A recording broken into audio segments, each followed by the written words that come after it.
guys? Welcome to the hashtag Ask Damo show number 11.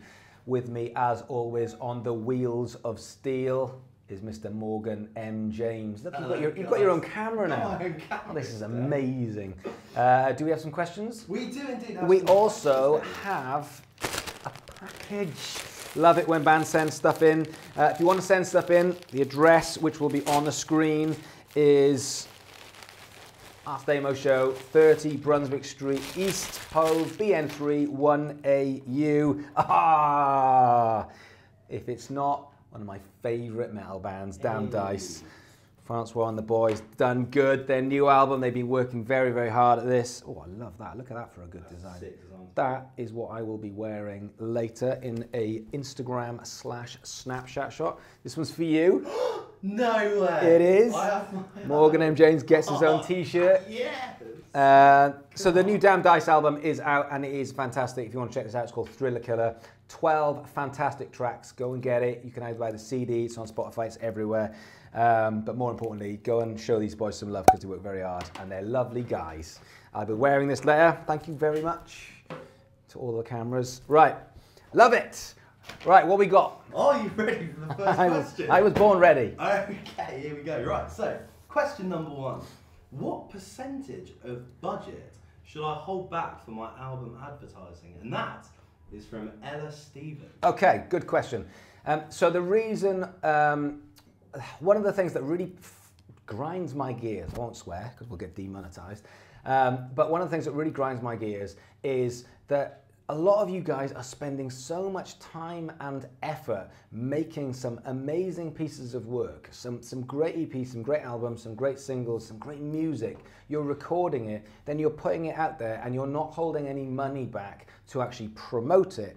And you're kind of disrespecting the system. You're hoping that because you've got this labor of love and your passion project, which you've put all your money into, in order to get it to the point where you've got a CD, you've got this finished product. And then what happens is you put it out, you promote it onto your Facebook, you promote it on your Instagram, you do that a bunch of times, and then you can say, well, I'm not sure what happens next. And the next thing is like you get excited about the next album or the next EP. And it's a shame because it's not recognizing where we are with distribution and social media. And a big part of it is just lack of preparation and lack of planning. So this goes for businesses that do this, small businesses do this all of the time. And it's the creative gene, it's the creativeness of actually building something, getting excited about building something, and then not wanting to do the promotion stuff because it gets boring. So how much should you hold back? Well, I don't think there's an actual figure, but for me, if you're doing a single, I would actually look at halving your budget or doubling your budget. I've got a strategy which I want to talk to you as well, but I think if you're going to put 200, 300 quid into making a single, you should probably have 200 or 300 quid's worth of promotion because you have to recognize that your audience aren't going to see it that much on social media because that's what Facebook have said. They've said you're going to see 10%, 20% of the reach, and therefore if you want more than that, you're going to have to pay for it. If you're scrabbling around to get more organic reach, it can be done, but you're playing the wrong game. So in which case, if you want to play the right game, you are going to need to put some money into it, whether that's influencer marketing and getting some micro influence in there, whether that's actually paying for Instagram or Facebook ads, whichever it is you want to do, you need to put some money into it. How about this for a strategy? What about, imagine if you taxed yourself. We all have to pay taxes, it's one of those things. What if you taxed yourself as an artist or in a band, everyone taxed themselves 10% of their earnings. Now, I'm not saying it's easy, but if you got taxed it, you would have to pay it. If you took 10% of your earnings and you put it into a bank account and every single month that money went on to promoting your stuff. Now, a lot of you are saying, I can't afford that, I can't afford 10% of my earnings. But if you don't find money to promote this stuff, the same way as you're finding money to making your music, because you've got to make the music, you've got to record it, you've got to do the artwork, you've got to get it mastered, you've got to get it mixed, etc., etc., etc. I'm seeing bands spending money on the product and then refusing to spend money on the promotion and the distribution. It just can't happen. So imagine if you taxed yourself 10% and that money went into the promotion or the distribution of your product, which meant you could go into boosting, you could go into advertising, you could go into pushing your product, your album, your EP or your single to the people who need to see it in a long-term promo in order to get them on board with your journey. So long term, you are building the audience, and more people who know about you will then buy into you and buy into the next thing and buy into the tour. What's really, really important right now is how many people know about you and buy into what you do and are prepared to come with you on your journey. If you are constantly playing the organic game, you're probably going to lose, because we've gone past that. That was 2016. We're going into 2019 and social media has changed. And if we're not keeping up with the trend, if we're not actually allowing, or if we're not doing what Facebook's telling us to do and Instagram's telling us to do, you're probably going to lose out whilst everyone is moving forward. So right now, how much should you hold back? I would suggest you need to have a certain amount of money each month for promotion. And I would suggest when you're making your album, I would probably look at least 30% of the budget of the whole thing, either extra or lopping off 30% in order to put that into monthly boosts and pushes so that you can get your content out there. Great answer. Oh, thanks. Great answer. Okay, David, are you ready for question number 2? Yes.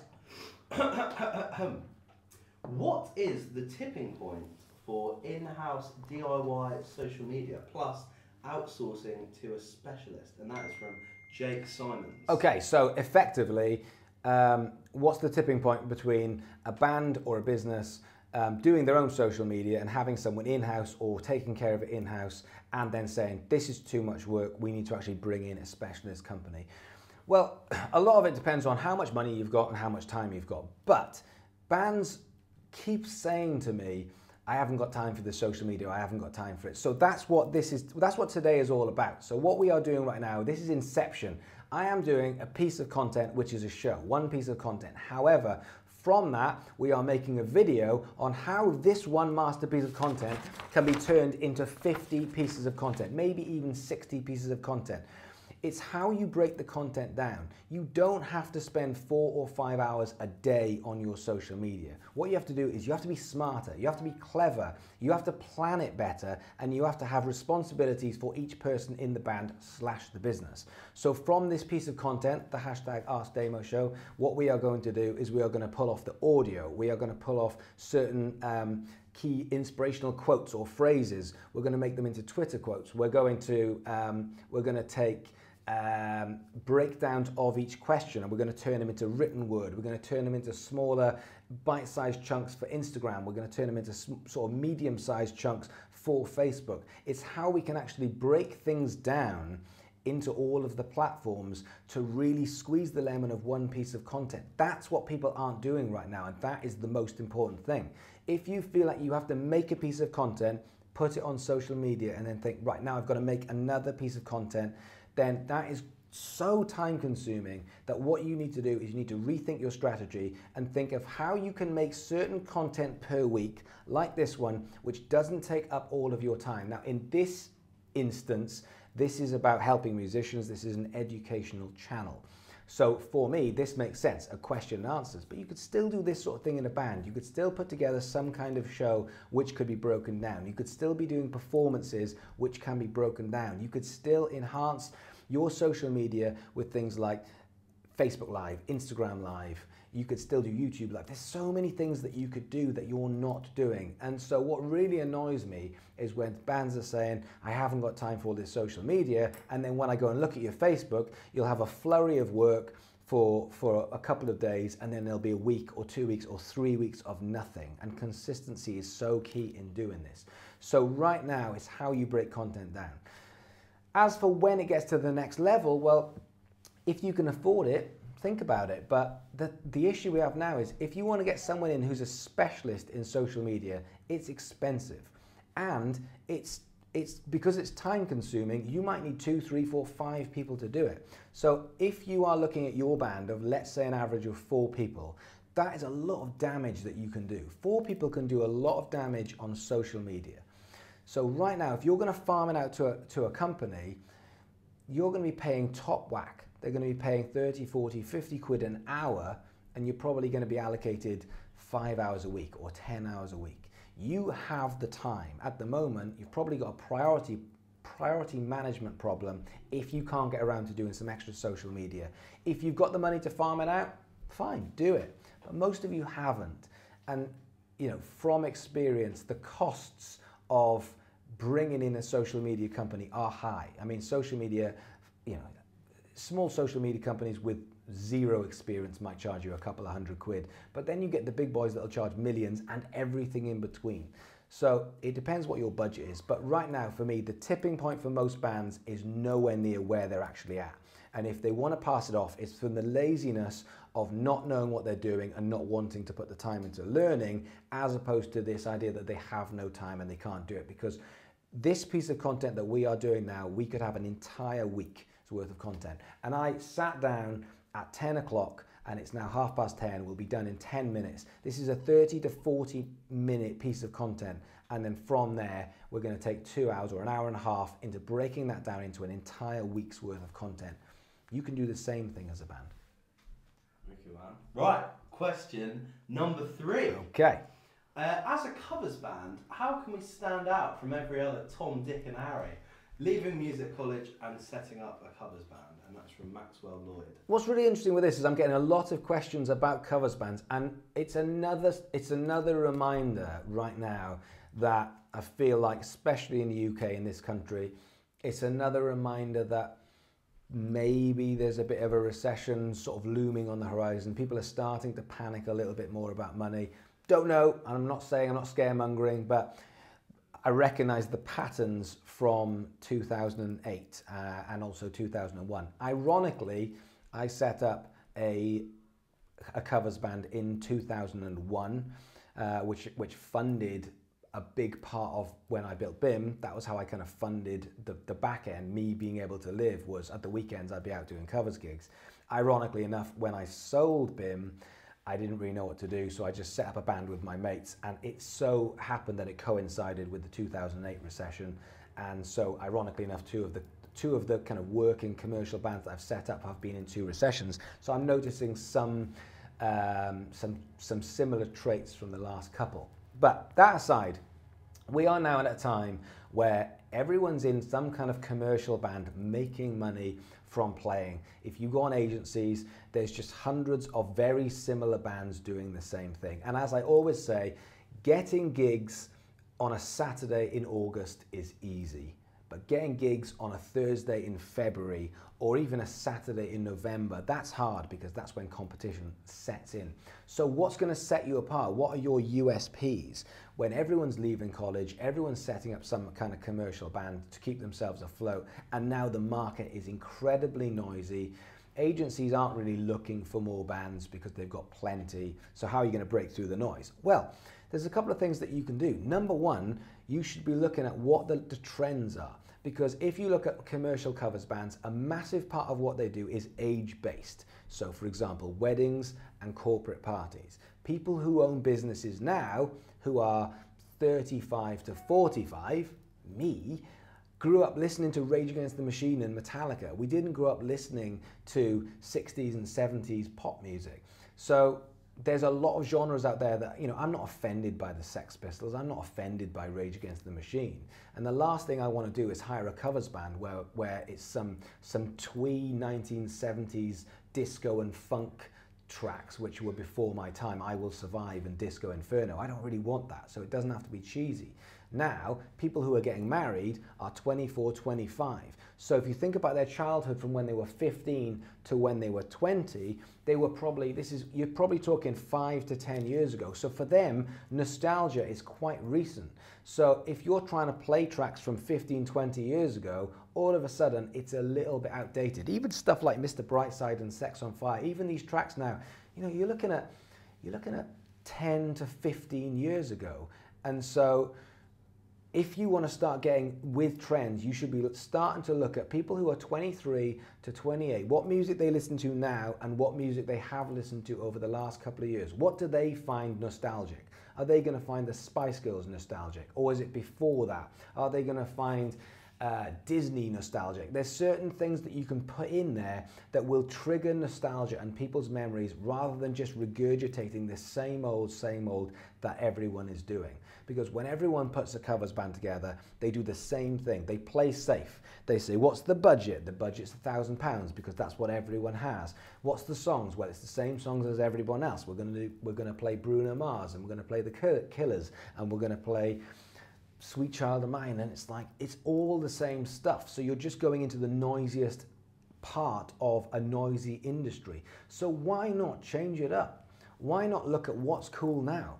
Why not look at the biggest artists now and find a way of copying that? Why not look at artists like Drake? Because you know, for someone like me, if I turn up and they say, can you play Drake? I'm going to go, no, I've got no idea. I don't listen to Drake. That's not my thing. You love Drake, David. What are you on about? But, you know, you could do that. You could start to implement more modern music, and that will get you ahead of the game. Yes, you still need to have something slightly older, but you don't need to have to go back to the 50s or 60s. Let people in their 40s do that. You are going to be coming out of music college. You're young, so therefore reflect that in the music you're playing. I do not want to see this. Mark this in. For our content, Danielle, I want this on a tweet. I do not want to see a 20-year-old middle-class white kid playing Superstition by Stevie Wonder. Off. I don't need to see that. I want to see Stevie Wonder play Stevie Wonder. What I want to see is I want to see something authentic. I don't want to see kids who are 18, 19 and 20 playing old school rock and roll. It doesn't fit for me, it doesn't work, and it doesn't work in the marketing. So stick with what you know, stick with what works for you, stick with what you understand. Because there are markets out there right now, because people who are getting married are young and therefore they're not offended by modern music. So that's the first way that you can get ahead. Then you can start to look at pricing. If you haven't been going for a while, you won't be VAT registered, that'll save you some money. You could start to look at things like promotion deals. You know, if we are going into a recession, there's no reason why you can't play longer. Everyone has these traditions again. It has to be 2 hours. Why? Why can't it be 2.5 hours? Why can't it be 3 hours? Why can't it be 5 hours? Why can't it be an hour of this and an hour of this? Why can't it be something different to set yourself apart from the thousands of bands that are out there doing exactly the same thing, charging exactly the same amount of money, trying to force their way into a market which is saturated with exactly the same thing? Think outside the box. What is cool right now?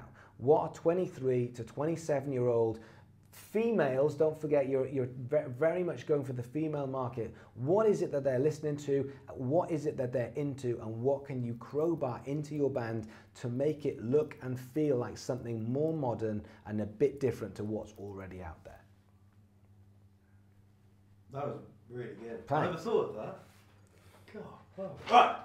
And the final question for the Ask Damo show number 11 is, if Spotify do end up allowing direct uploads, would it even further remove the need for a record label? How could smaller labels survive if more artists are self-sufficient? And that's from Scott Edwards. Will record labels become extinct because of evolution of technology and huge now conglomerate companies like Spotify allowing musicians key to the door, removing the gateway of what the record label would be? If you look at where the record labels used to be, they used to not only be a gatekeeper, but they had to be a gatekeeper because they were providing the money. They were like the bank. So if they're going to put 300, 400, 500,000 pounds into your band, they want to see a return on that. They want to see it back again. They're not doing it because they're nice. So they had to have that barrier of entry, which is, if we invest in this, will it make us our money back plus more, because that's the way a company works. However, now that 300, 400,000 pounds has shrunk massively. You don't spend the same amount of money on going in the studio. You don't spend the same amount of money on distribution because you're not making physical, the days of making physical CDs and shipping them in trucks out to record shops, they're gone. So therefore, record labels have lost a lot of their power when it comes to the financial side. Are record companies going away? I don't believe they are. I think what will happen is we will see the evolution of a label. So nowadays you get things like label services, which you can pay for as opposed to a label coming along and then funding something.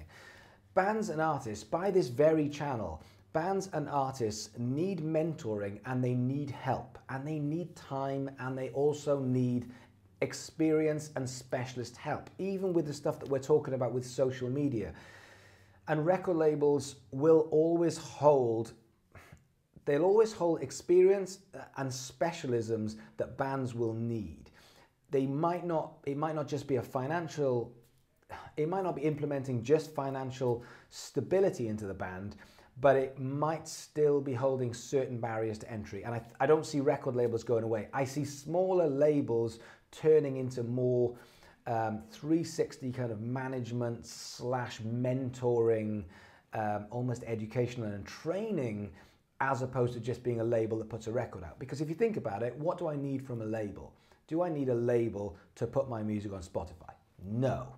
But do I need their experience and their links to industry with other bands, other artists, other managers, pluggers, music industry specialists, people who can get my music out there? Yeah, probably do.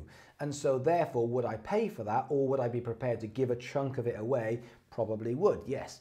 So most bands don't have money. Most bands spend their money on making music, getting in the rehearsal rooms, going on tours, and spending their money on desperately trying to get their name out there. What a label can do, and what I see over time, is I see a label being more of a support. And I think this is where A&R will come back into its own. A&R is someone or a part of the record label which will sit with the artist and work with the artist. And this goes hand in hand for where music education is. This is where it should all come together. It should be mentoring. It should be being able to sit down and helping an artist sort of realize where they're at, where they want to go, and how they're going to plot that route. And then anyone they could bring in-house, for example, designers, social media specialists, or even just extra pair of hands to be able to get the name of the band and the brand building out there to the people.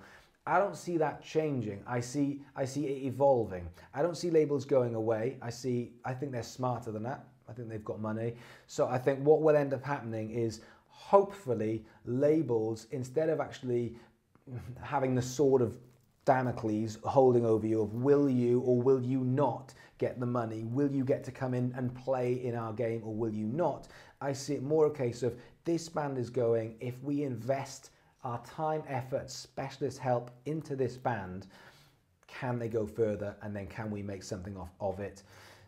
I think that's where it will go. I might be completely wrong, but I see this now as how we can support bands, how channels like this could potentially turn into some kind of label where the advice and the support and also the influence to be able to push a band. I mean, imagine if this channel turned into something massive and it had 250 to 500,000 followers and we had a real community. All of a sudden, when I'm starting to hold up Damn Dice's album, all of a sudden, that's making a difference. If you look at someone like Casey Neistat with his 10 million followers, all of a sudden he features a band or he features an artist, all of a sudden that's pretty huge. That's a lot of, that's a big amount of support. So effectively, that's where labels should be pushing. They should be looking at how they're getting the leverage and how they can support and look after young bands instead of being this barrier to entry. We shall see. And Damian, that was the final question. Was it? Oh, right, that was the final question. That was it. Right, so what we're going to do now is what I need you guys to do is, we're going to make a video. I don't know if it'll come out this week before Christmas, but it's how we can make 50 pieces of content out of this. So we are going to stop this. We're going to go out in there. We're going to be filming it, but we're going to be making content for Twitter, Facebook, Instagram, Snapchat, LinkedIn, Spotify, anything that we can take from this one piece of content. This is stuff that you need to know and you need to be doing so that you can expand your content into different social media. So check that video out soon. Do me a favor, like, subscribe. If you see any content, if you can share it, get involved with it, just help me build this community so I can help more musicians, because at the moment I think musicians need it and all the help they can get. But thanks for watching. See you next week.